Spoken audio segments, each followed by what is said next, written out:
अस्सलाम वालेकुम। दोस्तों कैसे हैं आप सब। उम्मीद करता हूँ सब ठीक ठाक होंगे। तो दोस्तों फाइनली पाकिस्तान जो है अमेज़ॉन की सेलर लिस्ट में शामिल होने जा रहा है। तो यहाँ पर पाकिस्तान में बेशुमार लोग अमेज़ॉन पर बिज़नेस करना चाहते हैं, लेकिन उनके दिमाग में बहुत सारे सवालात हैं। मिसाल के तौर पर अमेज़ॉन पर अकाउंट कैसे बनेगा, अमेज़ॉन कितना कमीशन चार्ज करता है, इसके अलावा अमेज़ॉन पर अकाउंट बनाने के लिए कौन कौन से डॉक्यूमेंट्स रिक्वायर्ड होते हैं, इसके अलावा कि जो सबसे अहम बात है वो ये कि पाकिस्तान के अंदर अमेज़ॉन का डिलीवरी सिस्टम क्या होगा। तो आज मैं आपको ये सारी डिटेल्स देने वाला हूँ। इसके अलावा मेरा ख़ुद का ज़ाती प्लान है अमेज़ॉन पर बिज़नेस करने का। तो जैसे मैंने पहले दराज पर अपना बिज़नेस शुरू किया था, तो मैंने स्टेप बाय स्टेप अकाउंट बनाने से लेकर उसके बाद पहला ऑर्डर कंप्लीट करने तक डिटेल के साथ वीडियोस बनाए थे। तो बिल्कुल इसी तरह जब मैं अपना काम शुरू करूँगा अमेज़ॉन पर, तो बिल्कुल इसी तरह डिटेल के साथ स्टेप बाय स्टेप वीडियोस बनाऊँगा। इसके अलावा जो मौजूदा आज की जो अहम और बुनियादी डिटेल है वो मैं आप लोगों के साथ शेयर करूँगा। तो दोस्तों अब हम सबसे पहले देखेंगे कि अमेज़ॉन पर अकाउंट बनाने के लिए आपको क्या क्या डॉक्यूमेंट्स रिक्वायर्ड होते हैं, क्योंकि ताकि जितने भी लोग अमेज़ॉन पर काम करना चाहते हैं वो अपना अमेज़ॉन लिस्टिंग से पहले यानी कि पाकिस्तान अमेज़ॉन की शेयर लिस्टिंग से पहले अपनी यानी कि तैयारी अपनी सारी मुकम्मल करके रखें। जितनी भी रिक्वायरमेंट्स हैं वो सारी तैयार करके रखें। तो जैसे ही अमेज़ॉन जो है ना पाकिस्तान को लिस्ट करेगा तो उसमें अपना बाकायदा जो है ना अपना काम शुरू किया जा सके। तो सबसे पहला जो चीज़ आपको रिक्वायर्ड होगी वो होगी ईमेल आईडी। उसके बाद आपको फ़ोन नंबर रिक्वायर्ड होगा। उसके बाद आपको चाहिए होगा एक बैंक अकाउंट। उसके अलावा आपको चाहिए होगा आईडी कार्ड। उसके अलावा आपको चाहिए होगा एक एक्टिव क्रेडिट कार्ड। तो यहाँ पर अक्सर लोगों को समझ नहीं आती कि क्रेडिट कार्ड और डेबिट कार्ड में फ़र्क होता है। आमतौर पर जो हम एटीएम के लिए इस्तेमाल करते हैं वो होता है डेबिट कार्ड, और क्रेडिट कार्ड क्या होता है बुनियादी तौर पर कि आप उस कार्ड को इस्तेमाल करते हुए बैंक से लोन ले सकते हैं। तो अमेज़ॉन के सिलसिले में आपको क्रेडिट कार्ड इसलिए चाहिए होता है कि कभी ऐसा होता है कि आपके अमेज़ॉन अकाउंट में पैसे नहीं होते, तो अमेज़ॉन जो है अपनी फ़ीस लेने के लिए आपके क्रेडिट कार्ड से पैसे काट कर अपनी फ़ीस ले लेता है। तो इसलिए अमेज़ॉन के अकाउंट बनाने के लिए, हम अमेज़ॉन पर बिज़नेस स्टार्ट करने के लिए आपको एक एक्टिव क्रेडिट कार्ड की भी ज़रूरत होती है। इसके अलावा दोस्तों आपको चाहिए होती है टैक्स की इन्फॉर्मेशन। ये वो जगह है जहाँ पर अक्सर लोग आके परेशान हो जाते हैं, लेकिन परेशानी की बिल्कुल भी कोई बात नहीं है। ऐसा है कि आप पाकिस्तान में रहकर अपना अमेज़ॉन पर बिज़नेस करेंगे तो आपको पाकिस्तान में इनकम टैक्स पे करना पड़ेगा। तो इसके लिए आपने जो अमेज़ॉन पर टैक्स की इन्फॉर्मेशन देनी है वो सिर्फ इतना होगा कि आपने एनटीएन नंबर देना होगा। तो ये आपको एनटीएन नंबर कहाँ से मिलेगा? एफपीआर जो कि पाकिस्तान का इदारा है जो कि टैक्स की वसूली करता है, वो उसमें आप अपनी रजिस्ट्रेशन करवाएंगे। आप इंडिविजुअली अकाउंट खोलना चाहते हैं तो आप इंडिविजुअली रजिस्ट्रेशन करवाएंगे। अगर आप कंपनी के नाम पर अपनी कोई प्रोडक्शन करते हैं तो कंपनी के नाम पर अकाउंट खोलना चाहते हैं अमेज़ॉन पर, तो आप अपनी कंपनी के नाम पर एनटीएन नंबर अपना बनवाएंगे और उस पर आप अपनी इनकम टैक्स अदा करेंगे। इनकम टैक्स कोई ज़्यादा नहीं होता, जिसकी ऐसा होता है कि आपकी इनकम के हिसाब से टैक्स दिया जाता है, लेकिन कंपनियां अक्सर में शुरू में क्योंकि ऐसा होता है कि बहुत ज़्यादा प्रॉफिट नहीं होता तो आपसे टैक्स नहीं लिया जाता। जब आपका प्रॉफिट आना शुरू हो जाता है और अच्छा खासा प्रॉफिट आना शुरू हो जाता है तब आपसे एक थोड़ी सी मिकदार टैक्स की मद में काटी जाती है।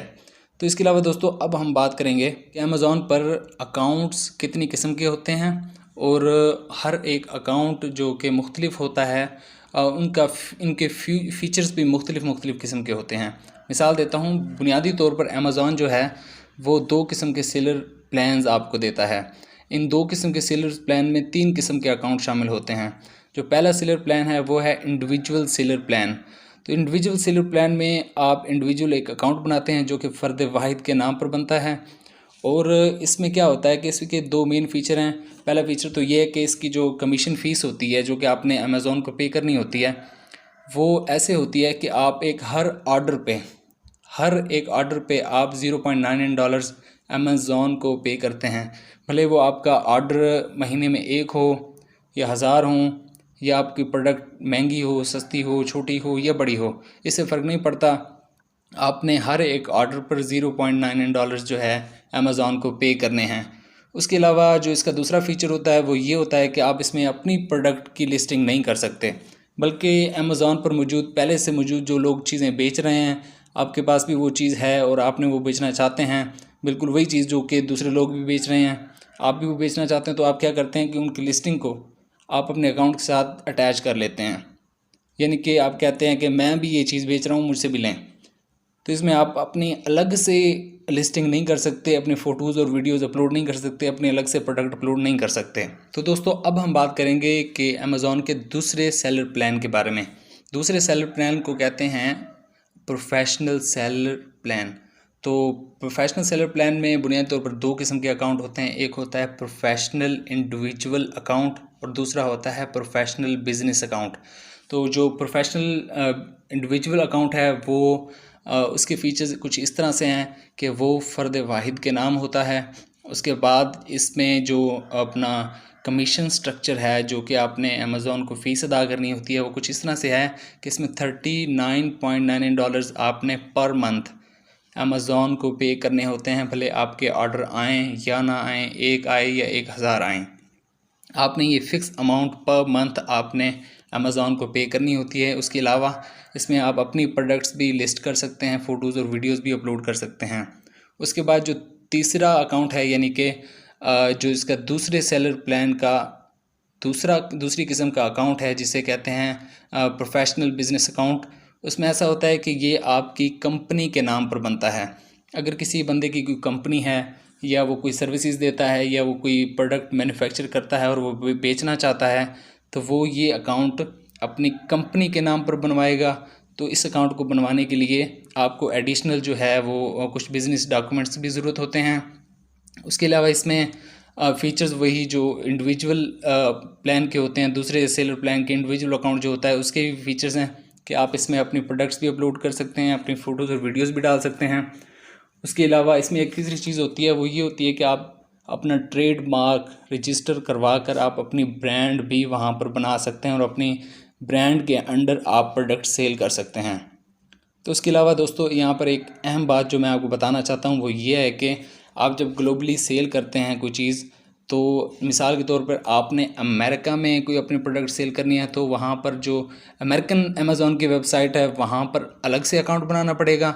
अगर आप चाहते हैं कि मैं ऑस्ट्रेलिया में अपनी प्रोडक्ट सेल करूँ, तो ऑस्ट्रेलिया की जो अमेज़ॉन की वेबसाइट है आपको वहाँ पर अकाउंट बनाना पड़ेगा। उसके अलावा अगर आप चाहते हैं कि अमेरिका, ऑस्ट्रेलिया, इसके अलावा किसी और मुल्क में भी आप बैक वक्त 2-3-4 मुल्कों में अपने प्रोडक्ट सेल करें, तो आपको हर मुल्क की जो अमेज़ॉन की अलग वेबसाइट है उस पर अलग-अलग अकाउंट बनाना पड़ेगा। लेकिन ऐसा है कि अमेज़ॉन के टूल्स मौजूद हैं जिसकी वजह से आपके अकाउंट आपस में कनेक्ट भी हो जाते हैं और आपने जो प्रोडक्ट लिस्ट की होती है वो लिस्टिंग एक अकाउंट से दूसरे अकाउंट पर शिफ्ट भी हो जाती होती है। तो दोस्तों अब हम बात करेंगे कि अमेज़ॉन का डिलीवरी सिस्टम पाकिस्तान के अंदर कैसे काम करेगा। जो आपके पास ऑर्डर आएंगे वो आपने आगे डिलीवर कैसे करने होंगे। तो मैं यहाँ पे आपको वाज़े बताता चलूँ कि अमेज़ॉन पाकिस्तान में कोई हब, कोई फ्रेंचाइज़ या इस तरह का कोई पॉइंट नहीं बनाएगा जिस पर आप अपना ऑर्डर जमा करा दें और वो आगे कस्टमर तक पहुँच जाए। बुनियादी तौर पर दो किस्म के जो डिलीवरी प्लान्स हैं अमेज़ॉन आपको देगा। एक तो मर्चेंट लेवल पे आप ख़ुद कोरियर सर्विस डिसाइड करके या किसी से रब्ता करके, जैसे TCS, लेपर्ड या इस तरह की कोई और कोरियर सर्विस को यूज़ करके प्रोडक्ट को आप कस्टमर तक अपने बलबूते पर पहुंचाएंगे। और इसके अलावा जो दूसरा तरीका होगा वो ऐसे होगा कि मिसाल के तौर पे आपने अमेरिका में अपनी प्रोडक्ट बेचनी है, तो उसका ये होगा कि आप अपना पूरा स्टॉक शिप करेंगे अमेरिका, अब अमेज़ॉन के वेयर हाउस में। वहाँ पे आपको जो थोड़ा बहुत किराया होता है वहाँ पे वेयर हाउस में रखने का, वो भी अदा करना पड़ेगा। उसके अलावा जैसे आपके पास अमेरिका से कोई ऑर्डर आता है तो वो अपना जो वेयर हाउस में आपका सामान पड़ा होगा तो अमेज़ॉन वाले उसे खुद पैक करके कस्टमर तक पहुँचा देंगे। तो ये जो दो तरीके होंगे डिलीवरी के। उसके अलावा ऐसा नहीं है कि अमेरिका में पड़ा माल आपका किसी और मुल्क में भी जाएगा। अगर आपने ऑस्ट्रेलिया में साथ ही माल बेचना है तो आपको ऑस्ट्रेलिया के लिए अलग स्टॉक पे अपना भेजना पड़ेगा ऑस्ट्रेलिया के वेयर हाउस में। तो ये जो अपना दो बुनियादी चीज़ें थी डिलीवरी के हवाले से मैंने आपको बताई हैं। उसके अलावा इंशाल्लाह जैसे ही मैं अपना बिज़नेस शुरू करूँगा अमेज़ॉन के साथ, तो स्टेप बाय स्टेप मैं वीडियोस बनाता जाऊँगा, ताकि जैसे दराज पर मैंने वीडियोस बनाई और हज़ारों लोगों ने उससे फ़ायदा हासिल किया है, तो इंशाल्लाह ताला इस जो नई मेरी वीडियो सीरीज़ होगी इंशाल्लाह ताला इससे भी हज़ारों लाखों लोग इंशाल्लाह ताला फ़ायदा उठाएंगे। तो टिल द नेक्स्ट वीडियो, अल्लाह हाफिज़।